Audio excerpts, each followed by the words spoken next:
एक गांव में एक चुड़ैल का साया था जिससे उस गांव के लोगों की जिंदगी ही बदल गई। आइए देखते हैं कि गांव के लोगों के साथ क्या हुआ था। एक दिन गांव की तीन औरतें, जिनका नाम श्यामा, रूपा और सपना होता है, आपस में बैठकर बातें कर रही होती हैं। अरे रूपा बहन, मैं तुम्हें क्या बताऊं, मेरी सास ने तो मेरा दिमाग खराब कर रखा है। अगर मेरा बस चले तो मैं उसकी जान ही ले लूं। अरे क्या हुआ श्यामा बहन, इतना गुस्से में क्यों हो? शांति मौसी ने क्या कर दिया? हाँ तुम घर में अकेली हो ना, इसीलिए इतने मजे से रहती हो। हमसे पूछो जिनकी सास है, एक तो खाती हैं इतना, रोटी बना बना कर मेरे तो हाथ ही थक जाते हैं, ऊपर से हर काम में कमियां निकालती हैं। सही कह रही हो श्यामा बहन, मेरी कहानी भी कुछ कुछ तुम्हारी तरह ही है। मैं तो जरा सा अपने मर्द के साथ बैठ क्या जाऊं, पता नहीं कहां से बुढ़िया को खबर मिल जाती है, वहीं आकर सर पर खड़ी हो जाती है। हाँ ये तो चिंता की बात है सपना बहन, मौसी को समझाओ, नहीं तो दादी कैसे बनेंगी। रूपा की बात सुनकर तीनों जोर जोर से हंसने लगती हैं। तभी उनकी नजर एक गोलगप्पे वाली पर पड़ती है। गोलगप्पे वाली बहुत ही सुंदर होती है, उसे देखकर तीनों से रहा नहीं जाता और वो तीनों गोलगप्पे वाली के पास चली जाती हैं। अरे तुम तो औरत होकर गोलगप्पे बेच रही हो। ये तो पहली बार देखा है। अरे तो बहन, इसमें बुराई क्या है, कोनो गलत काम थोड़ी ना कर रहे हैं, मेहनत कर रहे हैं। वैसे आप लोग खाओगे गोलगप्पे? बातें तो बहुत अच्छी बनाती हो, चलो देखते हैं गोलगप्पे कैसे हैं। उसके बाद श्यामा और सपना दोनों गोलगप्पे खाने लगती हैं और रूपा वहीं खड़ी हो जाती है। रूपा को ऐसे खड़े देख गोलगप्पे वाली बोलती है, अरे बहन, आप नहीं खा रही गोलगप्पे? क्या हुआ, कहीं आपको अपने फिगर खराब होने का डर लग रहा है क्या? अरे नहीं नहीं, ऐसी बात नहीं है, मैं बस बाहर का सामान कम खाती हूँ और कोई बात नहीं, इन दोनों को खाने दो। श्यामा और सपना गोलगप्पा खाने के बाद बोलती हैं, अरे वाह गोलगप्पे वाली, क्या गोलगप्पे हैं, मुंह से तो स्वाद ही नहीं जा रहा, मजा आ गया।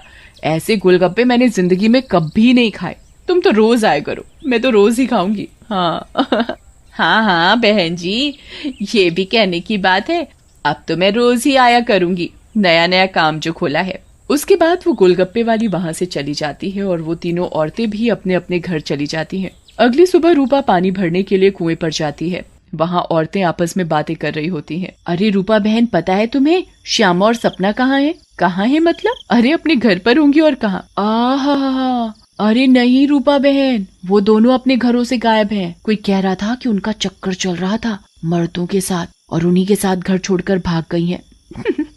बेचारे उन दोनों के पति।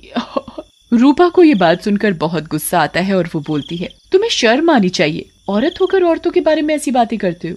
ऐसा कहकर रूपा वहाँ से चली जाती है। शाम को वही गोलगप्पे वाली गांव में फिर से आती है। चीनू और टीनू नाम के दो मंचुले उसे देखकर बोलते हैं,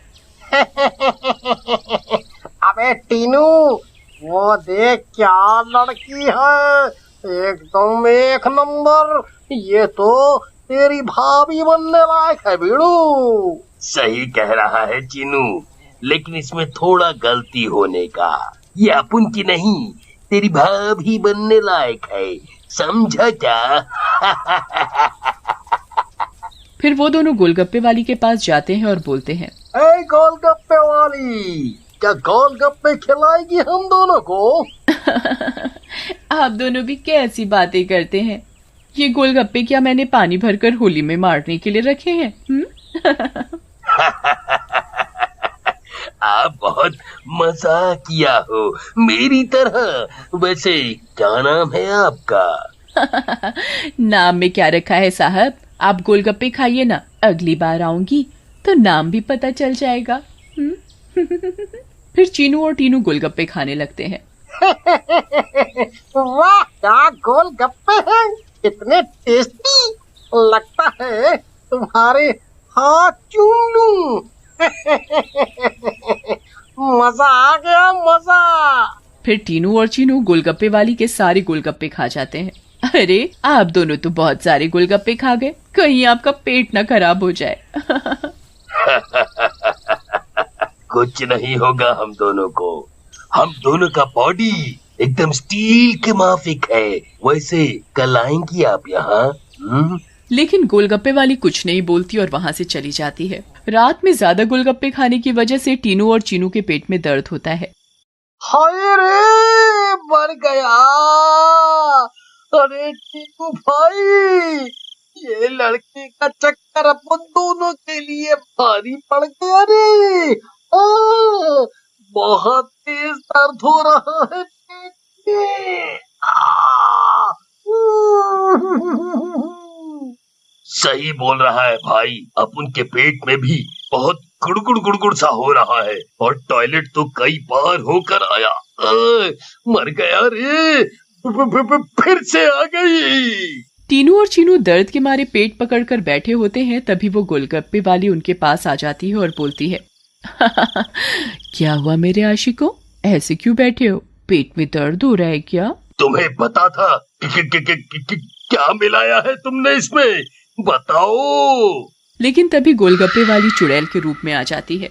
उसे ऐसे देखकर टीनू और चीनू दोनों घबरा जाते हैं और भागने लगते हैं। ये क्या हो गया अपन लोगों के साथ? हम तो परी समझ रहे थे, ये तो चुड़ैल निकली।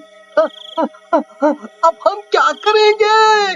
भागो रे भागो, अपनी जान बचाकर भागो। अब हम क्या करेंगे? करेगी तो ये चुड़ैल, अगर हम यहाँ से नहीं भाग पाए, इसलिए भागो यहाँ से। लेकिन चुड़ैल उन दोनों को पकड़ लेती है और मार डालती है और वहाँ से चली जाती है। इसके बाद तो मानो ये रोज की बात हो जाती है। रोज वो चुड़ैल गोलगप्पे वाली बनकर आती और गोलगप्पे खिलाकर रात में लोगों को मार डालती। इन सब से गांव वाले बहुत परेशान हो जाते हैं और एक दिन पंचायत बिठाते हैं। पंचायत में रूपा भी जाती है। अरे भाइयों, गांव संकट में है, हम सबको मिलकर इस समस्या का समाधान निकालना पड़ेगा, नहीं तो एक एक करके पूरा गांव ही खाली हो जाएगा। तभी रूपा का पति दीनू बोलता है, लेकिन सरपंच जी, हमें तो कुछ पता नहीं है कि ये सब कौन कर रहा है, या लोग अपने आप घर छोड़कर जा रहे हैं। सही कह रहे हो दीनू बेटा, लेकिन हम ऐसे शांत तो नहीं बैठ सकते और अपने गांव वालों को जाने नहीं दे सकते। हमें कुछ तो करना ही होगा।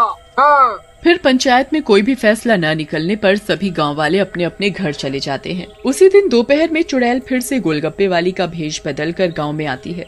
रूपा उसके पास जाती है और बोलती है, अरे गोलगप्पे वाली, जरा गोलगप्पे खिला दे, सुबह से मन खराब हो रहा है, शायद चटपटा खाने से ठीक हो जाए। लेकिन तभी उसकी नजर गोलगप्पे वाली के पैरों पर पड़ती है। गोलगप्पे वाली के पैर उल्टे होते हैं। रूपा ये देखकर समझ जाती है कि हो न हो ये इसी का किया धरा है। रूपा सब समझने के बावजूद गोलगप्पे खाने लगती है और खाकर वहाँ से चली जाती है और दीनू के घर में जाकर सारी बात बताती है, जिसे सुनकर दीनू बोलता है, तुम पागल हो गई हो क्या रूपा?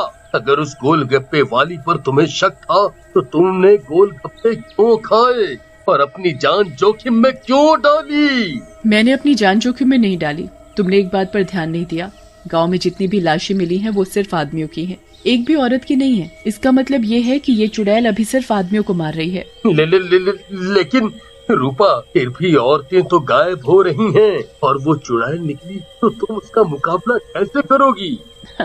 हम औरतों में बड़ी शक्ति होती है, हम अगर अपनी पर आ जाएं तो किसी को भी अपने बस में कर लें। ये तो एक चुड़ैल है, इसे मैं देख लूंगी। तुम चिंता मत करो। फिर रूपा और दीनू अपने कमरे में सो जाते हैं। लेकिन रूपा की चिंता में दीनू को नींद नहीं आती और वो आंख बंद करके लेटा रहता है।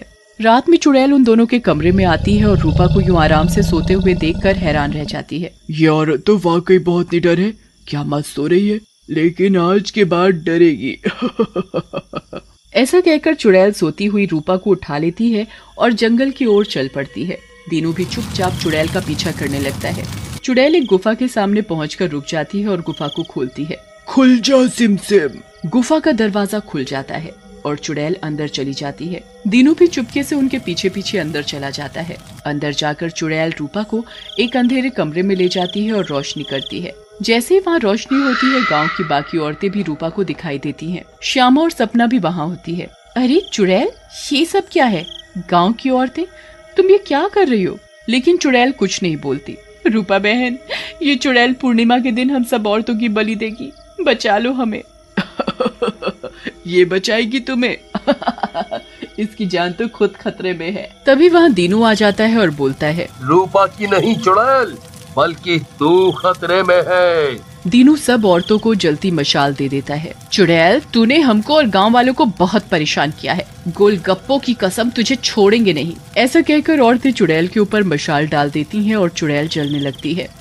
मुझे जाने दो, छोड़ दो। लेकिन चुड़ैल थोड़ी ही देर में जलकर भस्म हो जाती है।